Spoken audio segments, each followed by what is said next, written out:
naším zvedavým mikrofónom a okom kamery sme dnes zavítali do tvorivej dielne karnevalových masiek. V učebni Centra voľného času sa dnes stretli všetky manuálne zručné a kreatívne deti, aby si spoločne vytvorili karnevalové masky.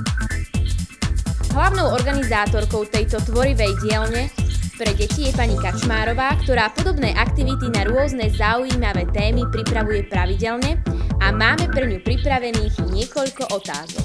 Prečo ste si vybrali práve tvorbu karnevalových masiek na túto tvorivú dielňu? Blíži sa čas fašiangov a deti v škole budú mať karnevály, tak sme sa rozhodli aj my, že si pripravíme a naučia sa zase niečo nové. Organizujete tieto tvorivé dielne pravidelne? Áno, tieto tvorivé dielne sa robia každý mesiac, raz do mesiaca vlastne.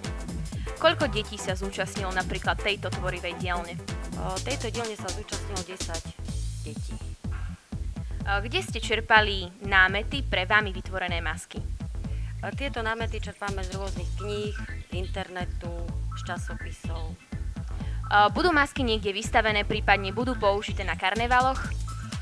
Masky budú vystavené v galérii Slniečko pri Centre voľného času a niektoré si možno aj deti zoberú na karneval. Ďakujem pekne.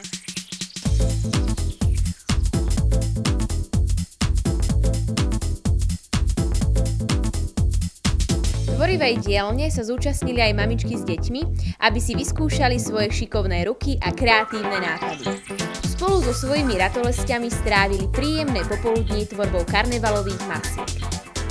Pre všetky deti, ktoré chcú stráviť voľný čas zaujímavou a tvorivou aktivitou, Centrum voľného času v Giraltovciach ponúka množstvo zaujímavých akcií. Stačí sledovať našu internetovú stránku www.cvcgiraltovce.sk a vybrať si z pestrej ponuky.